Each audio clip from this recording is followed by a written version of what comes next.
Today we are getting into the best of Chargers OTAs so far, including Justin Herbert already throwing after offseason surgery and already getting some chemistry with first-round pick Quentin Johnston. You are Locked On Chargers, your daily podcast on the Los Angeles Chargers, part of the Locked On Podcast Network, your team every day.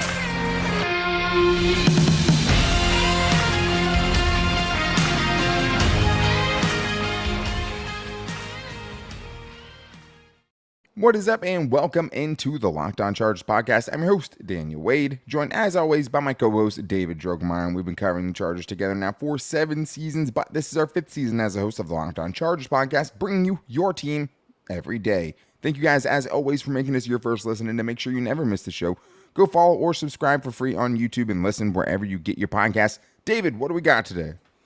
Today, we are going to jump into the latest out of OTAs. Justin Herbert building some chemistry with Quentin Johnston, the defense winning the day, and the Bash brothers back together, Bosa and Mack making their appearance at OTAs and what that means for the Chargers. I know we're all excited to see those two back together, but it sounds like they're just as excited. But the first thing that stood out to me was just Justin Herbert being on the field throwing, which is something we weren't sure we were going to see after getting surgery on his non-throwing shoulder during the offseason. It was great to just see him out there because there are a couple things, David, I think come along with that, including him getting that, first of all, just relationship with his new coaches, right? He has a new offensive coordinator, a new quarterbacks coach with Doug Nussmeier, and it was great to see them all out there together. I mean, find yourself someone that looks at you the way that Kellen Moore, looks at Justin Herbert. So I think it's great to see him out there, and we also heard, from Eric Williams yesterday, that is the most important position that needs to be out there during this time of the year.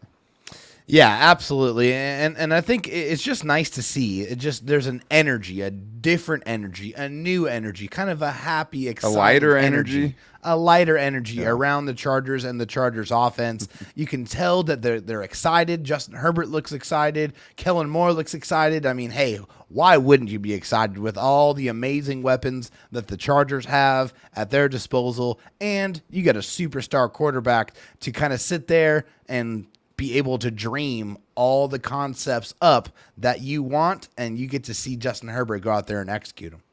Absolutely. And I mean, it's funny how much you can take away from one picture, and there's a Chargers, picture on their social media where it's just them two kind of running upfield together, just both kind of grinning ear to ear. Yeah, like skipping together, Yeah, and it's hard because it's like you don't see what happens, and you don't know the full extent of the relationships, but you do know, okay, what's publicly seen, and it just didn't seem like we were seeing a lot of that with Joe Lombardi and Justin Herbert, getting off to that kind of relationship. Like, Justin Herbert and Joe Lombardi, I'm sure, had a very professional relationship. I'm sure. These dudes look like they could be friends out there, right? Like, and it's just, I think the offense is going to do so well with that energy, and it just seems like it's bringing that kind of lighter feeling to it, and it feels like that might be an easier way to kind of get connected with Justin Herbert, right? Like, it feels like you kind of have to go out of your way to kind of make it easy on him, right? And make it fun and be excited with him. And hopefully that helps him kind of build that excitement and, confidence in himself. But the other thing is, David, it gets him out there earlier with a couple of new weapons, and mainly Quentin Johnston, but also Darius Davis, right? Just getting out on the field and starting to throw to those guys. He's going to throw to those guys a ton, but to get them with this new offense out there kind of running routes and having him throw the ball around, I think is nice. It is, and it's very, very important that they do this, especially for Quentin Johnston and Darius Davis, and of course for Justin Herbert, because it's another new offense for Justin Herbert to have to learn, and obviously for Quentin and for Darius Davis as well. But anytime you can get that extra time with your quarterback, even if it's just catching passes, we know what that did for Josh Palmer, right? Josh Palmer used to stay after practice all the time to catch those passes from Justin Herbert to establish that chemistry. That's what we're seeing here with Quentin Johnston and Darius Davis. They get that rare opportunity, and hopefully that pays dividends. So when they do get to training camp and they're trying to kind of, really decipher that offense and really kind of digest everything and then go out there and try to perform it, that they're just that one step ahead of everyone else. Yeah, I mean, things are going to speed up when the pads come on and everything, right? And things will get taken to a new level, up a notch, so to speak.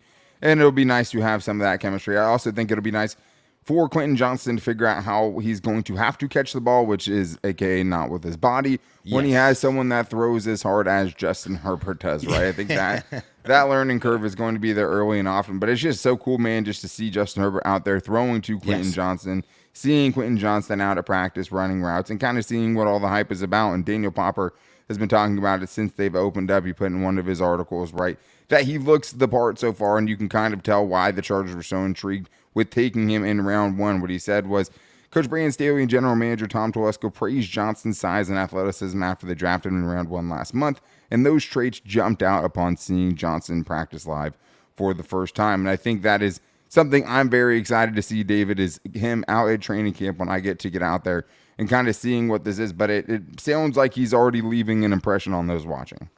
Yeah, definitely. And that's great to see. But also, I think we were kind of joking with Eric Williams yesterday about how the Chargers kind of have a type for the type of receivers that they like. And Quentin Johnston definitely fits that bill. A taller guy with a big catch radius, a very athletic type of player.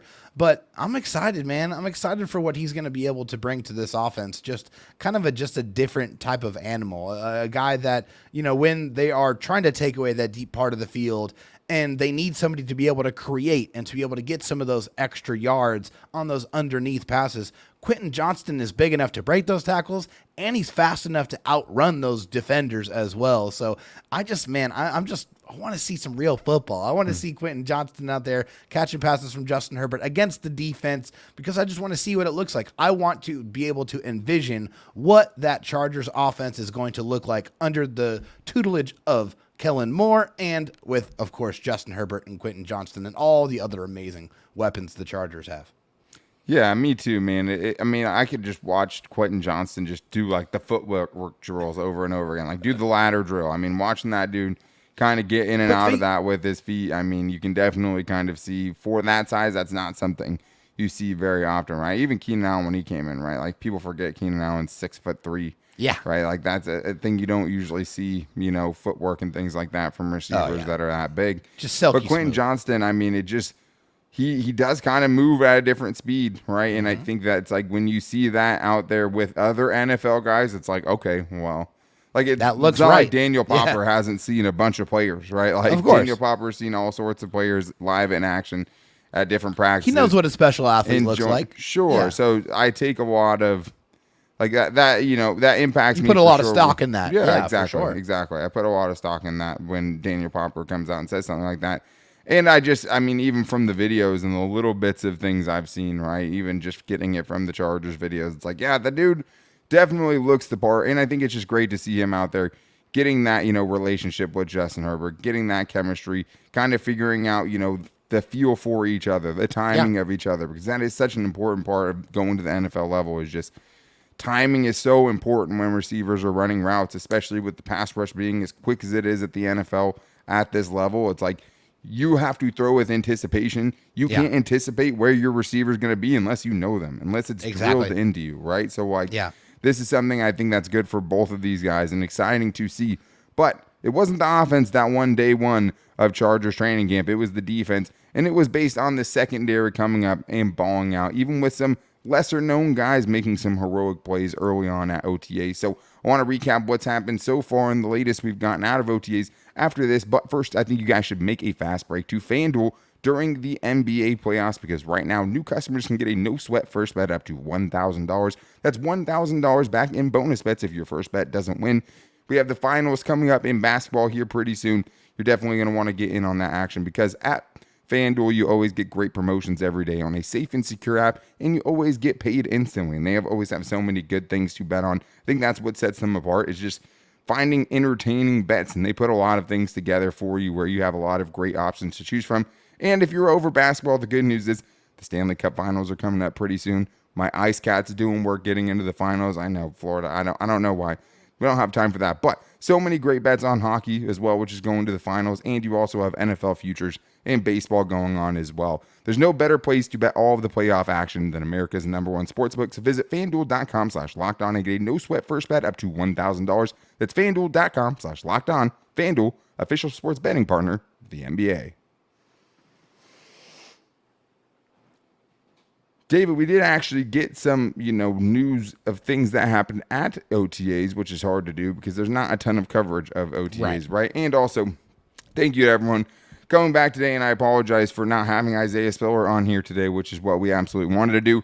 We were here, we were ready, it was going to happen, and then it didn't. And when there's a 90-man roster and a lot going on in that building, I get it, but it just didn't work out on their side, and we're definitely going to keep talking with them, the Chargers, that is, and get some more players on the show, no matter how we can do it, right? But that will be coming. We're sorry it's not here for you today. We did everything we possibly could to make it happen. But you're everydayers, so you already know we always have good stuff coming. We had a couple other great interviews this week, and we're going to keep it going next week as well and tomorrow. It is Fan Mail Friday, so make sure you're getting your questions in on Twitter at LockedOnLAC and also hitting up the voicemail line for Fan Mail Friday at 323-524-7924. But Chargers team writer Eric Smith did put out some notes about what happened on the Chargers' first day of OTAs. When they did get into the team activities, it was the secondary that was showing out, David, and it was good to see those guys, those big names, especially with the absence of J.C. Jackson, were out there making some plays on day one. Yeah, and I think it's really encouraging, especially just the last couple of years. You felt like there's so many big stars on the Chargers defense. There's so many pieces where you feel like this unit should be very, very dominant. They should be able to really shut some teams down. And we didn't really see them be able to kind of get to that level until very, very late in the season. So to see them here in OTAs, firing off the ball, making some plays, going out there playing with some swagger, I think that is very encouraging to see. So what Eric Smith said happened is that the Chargers defense ended up having back-to-back pass breakups. First, it was Michael Davis against John Hightower, but then it was Asante Samuel Jr. nearly having an interception in coverage on Keenan Allen, according to Eric Smith, before Derwin James forced an incompletion going up against Keenan Allen on the ensuing play. So it's good to see those guys making plays on the back end. That's something we didn't see enough takeaways out of that unit last year, enough ball production out of that unit last year. J.C. Jackson being injured, I'm sure, played a part in that. But I do think also, this defensive secondary, especially and specifically Michael Davis and Asante Samuel Jr., have just gotten better year in and year out under Brandon Staley's defense. And it's nice to hopefully see both of those guys taking even another step this year and what they can do in the secondary. But they're probably also playing against Max Duggan and Easton Stick mostly. So we won't take too much away, but it is nice to see those, the defense showing out early. But the defensive continuity, I think, is something that is underrated, David, because when we were talking about this, you're like, well, yeah, they should be doing that, especially against Max Duggan and Easton Stick, because I don't think Justin Herbert was out there for that part of the drills. But that is something that we haven't talked about enough, I don't think, David. Just the impact that the Chargers will have defensively this year. Now that there's really not as many, starting spots. I mean, let's look at it. You have one new starter really last year. Even if John Taylor ends up starting in the slot, he started there last year at times. Louis Gilman has started at safety. Kenneth Murray has started at linebacker, right? Yeah. It's really just Eric Kendricks. He's really the only new guy that's going to be starting for a majority of the season. And last year you had Sebastian Joseph Day, Austin Johnson, Khalil Mack, Kyle Van Noy started a lot of the season. Yeah, Morgan Fox started a lot of the season. Bryce Callahan started, right? That, I feel like, makes a difference, David. This is a lot of guys going into their second or third years under Brandon Staley, and it's nice to see that continuity paying off early. Yes, it's so very important that they don't have to worry about having to teach a bunch of new guys this very notoriously very complicated defensive system with a lot of moving parts. That way, these guys just can get Eric Kendricks up to speed, which, hey, this guy is an all-pro linebacker who's very, very intelligent, who has been a commander, and is coming from a similar defensive system. So there should be minimal kind of, learning curve there that he's going to have to worry about. He's going to be able to step in right away and be able to be productive and to be confident in that defensive scheme. But this is what the defense should be doing. There's very limited turnover, and they should be able to understand this defense. They should be able to know where they need to be at placement-wise, and they shouldn't have to think out there. They should be able to just go out there, fly around, make plays, and that's what we are seeing here with these notes. I always think about Nick Sirianni when he had his first introductory press conference, and former wide receivers coach for the Chargers, current Eagles head coach, when he's like, less thinking, play faster or something along those lines. But it's true. right? Like, I think what you can take away from this, right, is these players are out there not trying to overthink about where they need to be or what they should be doing or what their, role is on that particular player, what their assignment is, right? They're just playing fast and they're getting out there and playing fast. And I think that when you have a defense like Brandon Staley's and you've seen kind of how it's gone over these first 3 years, let's not forget, right? Brandon Staley did it with the Rams year one in their defense, and everyone got his feet, and they were the best defense in the league, right? So there's only so many excuses you can take away, and there's only so many reasons you can think this defense is going to get better, obviously, right? Without just being naive to a certain extent. But first year, obviously not his players. Second year, a lot of new faces, right? But getting more of the players who fit kind of his play style and the type of players he needs. Now, year 3, you're kind of getting a combination of both, where you have some guys who have been here now for a little while and have totally kind of gotten a grasp of what the defense needs to be. Yeah. And then you have other guys, right, that have already played in the system and now are back for another season and can kind of hit the ground running. And Eric Kendricks, I'm not worried about. They've already been talking about how, the players, I know Joey Bosa, Khalil, Mack talked about just how nice it is to have somebody there in the middle who's so knowledgeable. He's already making his voice heard in the middle of that defense, which is all really, really good to hear. But one guy who's an unsung hero a little bit at the first day of OTAs was Dean Leonard, 7th round pick from 2022, the cornerback. According to Eric Smith, Dean Leonard then joined in on the party of the Chargers defense with strong coverage on back-to-back plays, including one where he tipped the ball at the high point over John Hightower. That is nice to see, David. It feels like Dean Leonard is someone who we're never really factoring into the cornerback room, but how nice would it be if that dude took a step, and found a way to make contributions in year 2? I mean, it would be great. And like last year, we know that he was primarily brought in to make an impact on special teams. I mean, he was going to be a gunner. But also, let's not forget, like, he has the size that you like. He has the speed that you like. He showcased his ability to tackle on special teams, which that directly translates to the field on defense. Yeah. And so the prototype is there. The attributes that you need to succeed are there for Dean Leonard. So for him to be able to show out and go out there and make a couple of plays, I think that's really good for him. And if he could figure out a way to make those plays more often and then get on the field on defense, then maybe we might have a kind of a dark horse under the radar candidate that might make some kind of an impact. I think you just like to hear about those guys making plays. Also, Mark Webb almost getting an interception as well is another, guy I want to highlight. Another thing I really like because of how thin that safety group is for the Chargers. So Dean Leonard making plays, really, really awesome to see that. Yeah, I mean, over 6 foot, ran 4.3 in the 40s. But the thing is about him, he's always going to be an exceptionally raw prospect coming out because the dude played multiple years in Canadian college football in Regina, Canada. So, this dude got to Ole Miss, had to basically ride the bench his whole first year there, got a chance to start his second year and took advantage of it and got drafted, which is something he probably never thought would happen, given the kind of road it took him even to get to the SEC, to get playing time on Ole Miss, right? I don't know, man. He could definitely be a guy that, even with the Chargers this season and where they are at cornerback-wise, Michael Davis is a free agent after this year. We still have no idea what's going on with J.C. Jackson or the effectiveness of J.C. Jackson once he gets back on the field, even though I think early signs are positive. Yeah. To have a dude like this in the 7th round, right, who, first of all, I think the nice thing here is it's all kind of house money from the Chargers standpoint with this dude, right?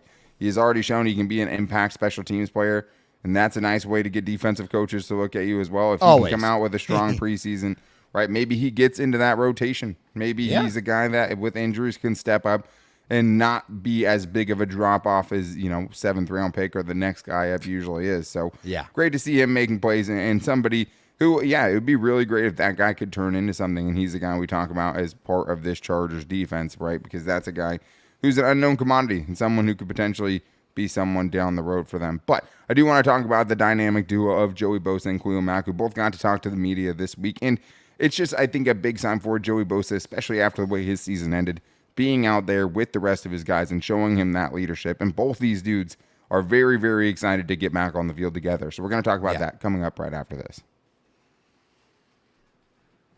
The Chargers had almost flawless attendance, according to Daniel Popper, who said the only two non-injured players, non-injured being key, that did not show up to OTAs this week were Mike Williams and Austin Eckler. And one noticeable player that was there was the big bear, Joey Bosa, out there in something where he hasn't really done a lot in the past. He usually only trains with his brother in Florida until the mandatory camp start. Last year, he was out there, right, with Khalil Mack, and it was the first time, and it was a surprise. He's back out there again, David, and I think it's great to see all these guys out there, and I do think it is kind of a step in him kind of making the right moves leadership-wise, being out there with his guys, even though he knows he'd probably rather be in Florida. Well, definitely. And kind of like when the media asked him about, kind of what was your motivation to come out here and be out here, and he basically just said, well, the coaches wanted me to be out here, so here I am, in so many words. Obviously, he was like, yeah, no, it's fine, whatever. I made it happen. Yeah, I he made said it Giff work. Smith specifically is always on him, right? Brandon Staley's probably not allowed to actually tell him he has to go, right? But Giff Smith is someone you can tell has been in his ear about it. Oh, 100%. And Giff Smith has been his coach pretty much the entire time he's been with the Chargers. So that's a guy that when he speaks, Joey Bosa is definitely listening. Well, and I think it matters, David, too, having, not just him, but as Brandon Staley said, right, your culture is your best players in the example they set. And certainly Khalil Mack sets a high standard, Derwin James. I think Joey is a part of that. Like, not all teams have their star players out there for this time. And I do think that is part of the culture shift, is having big leaders and big-time players out there for this part of the season. And also, I think it's important for Joey Bosa as well. I mean, we all know how last year ended, both on and off the field. So I think this is a good step for him to just kind of wash away everything that happened. Say, hey, this is a new year. I'm here. I'm committed. I am showing myself. I am showing up for my team. And this is where my focus is for this season. Well, and most importantly, David, he's healthy. And honestly, I could just be seeing what I wanted to see, but he looked damn good, too. He looked like he was in really, really good shape. Not that he usually doesn't, but all the clothes are baggy, and sometimes you can't really tell. He was looking noticeably jacked, right? He talked about just how much different this kind of offseason and his routine has been now that he's out there in Florida and able to push himself alongside, maybe the other best defensive player in the league right now, his brother, Nick Bosa, out there in Florida. So it's great also to hear him saying how healthy he is. Even though he said that in the past, it seems like this year it feels a little different. No, it definitely feels different. And he even said, he's like, hey, people walking down the street are feeling something. Like, nobody is 100% healthy. But he basically said, hey, like, this is the first time that I was able to actually train the way I need to and be able to run the way I need to and not have to worry about if I have to take a day off for my legs and not be able to train the way I want. He's been able to stay on his strict routine, and he definitely looks good. And I've said it a million times over the offseason, and I will say it again now. A healthy Joey Bosa is a gigantic difference maker. He is a guy that will truly be able to transform the way your defense looks because of how he impacts the game. If he is healthy, and not only just healthy, but healthy with that other killer, Khalil Mack, on the other side, like, that is the whole vision, Daniel. That is what the Chargers wanted. That's why they decided to take care of those contracts for another year, kick that can down the road, because they want to see what this dynamic duo is capable of doing on that football field.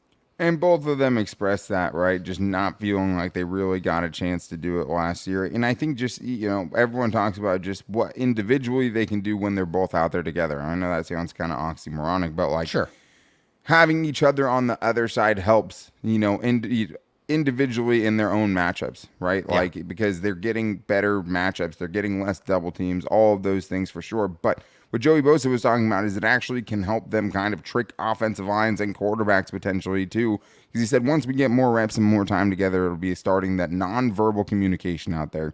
We'll really get a feel for each other when a guy is going high, a guy is going low. I think we have the opportunity to really get a special spot between us too. David, that is something that you don't think about very often, is these two kind of playing off of each other. Instead of having to walk up and be like, all right, hey, I'm going deep. You cut back and spin inside, and then he's going to try to step up in the pocket, and you're going to be right there to smash him, right? Like, to have those things kind of built into your relationship, I think is going to be great. And it feels like, David, both of these guys feel like there's unfinished business here. Oh, yes. 100,000% they feel this way. They know that when they were on the field together, they were dynamic and they were able to make an impact. I mean, you look at the stats, they say it very, very clearly. So when these guys are able to get on the field, they understand the psychology and they're very smart, intelligent players. They're not just trying to go up there with brute force and just try to get after the quarterback. No, they Sometimes have a Khalil plan. Mack is, but yeah. Yeah, sure. I mean, but that's part of the plan, though. It's part of the psychology Sure. behind being a pass rusher is, hey, I've been trying to set this guy up going underneath, and now I'm going to go around him. Like those are things that come with time, and with them being able to play together, they're going to be able to feel out those offensive tackles that they're going up against, and then they're going to really be able to set things up, be able to play some games, be able to kind of do some twists and stunts. And I mean, man, they can get really, really creative. And once they really get that chemistry down and they get that nonverbal communication, watch out, man. They're going to be able to terrorize some quarterbacks. Yeah, I mean, most of Khalil Mack's sacks, of his 8 came when Joey Bosa was out there healthy. And I mean, I think when you're looking at these guys, I mean, Khalil Mack was asked specifically, has anyone really seen what you two can do together? And he said, not even close. I think that's just, it was 3 games last year and Bosa was injured. We just can't wait to get out there, or just can't wait to get out there with this guy. Not to talk too much, but get to work, right? Yeah. So I think that kind of shows you where they're at. I mean, he also talked about, that's one thing that ever since the bad loss to Jacksonville that they've been saying, like, give me one more chance. Khalil Mack wants one more chance with this team, right, and being at kind of the top of his game still, or being close to it, to get back to the playoffs and make up for what happened last year. And I think that is a sour taste that is in a lot of Chargers players' mouths, and something that won't be forgotten anytime soon. And even though it might not be their sole motivation, right, hopefully, even if it's not totally a motivating factor, and Joey Bosa said, like, hey, if you need extra motivation to come play in this level, like, you probably shouldn't be here, right? Like, you should be internally motivated. But what it can do, though, is keep you more attention to detail oriented, right? It can make you sweat the little things a little bit more because you know how important it is and you know how quickly it can get snatched away. And I think both these guys are feeling their NFL mortality a little bit. And both these guys just want a chance to go out there and be considered the best pass rush duo in the NFL. And we all know that could be the case. I mean, they have it, right? And both of them also feel really old because they have 20-year-old Tuli Tuipulotu out there. Neither of one of those guys wanted to talk about the young buck because both of them are starting to feel their age once that 20-year-old comes into this thing. Khalil Mack's like, I was 23 when I got into the NFL, right? It's just a different time now, and it truly is. So it's going to be exciting to see how he learns from those 2 old grizzled vets and how they kind of take him under their wings respectively. But excited, man. I mean, these 2 dudes are excited to be back out there together. It seems like they really have built an on and off field relationship, and both of them talked about that a little bit. Just they seem like they're actually friends. When you have 2, potential Hall of Fame kind of level players getting to pick each other's brains on an everyday basis, even in OTAs, that's going to be something that I think pays dividends for the season for the Chargers. But thank you to everyone who's patient with us and understands, things happen as far as interviews, and promise you that we did everything we could to get it done. But the great news is there's always a show tomorrow, and there will be, because tomorrow is Fan Mail Friday. So make sure to hit us up on Twitter at LockedOnLAC, or you can hit either of us up individually. You can find me on Twitter and at me at DanTalkSports, or you can slide into David Drogemeyer's DMs at DroTalkSD. We want to hear what you guys think the show should be about tomorrow, and we'll be back with you guys next week as well. Even with Memorial Day on Monday, we'll be back on Monday, probably take off Tuesday, so make sure you guys are back here for the latest comings and goings of the Chargers and the latest news as always. But to make sure you never miss the show, go subscribe or follow for free on YouTube and listen wherever you get your podcast from. You can also find us on Twitter or on Instagram at Locked On Chargers and our Locked On Chargers Facebook page. But thank you guys so much for being here today, even without Isaiah Spiller, and we promise we're going to try our best to get him back on the show. But we'll be back with you guys tomorrow for Fan Mail Friday, so get your questions in. Until then, take it easy and go Bolts.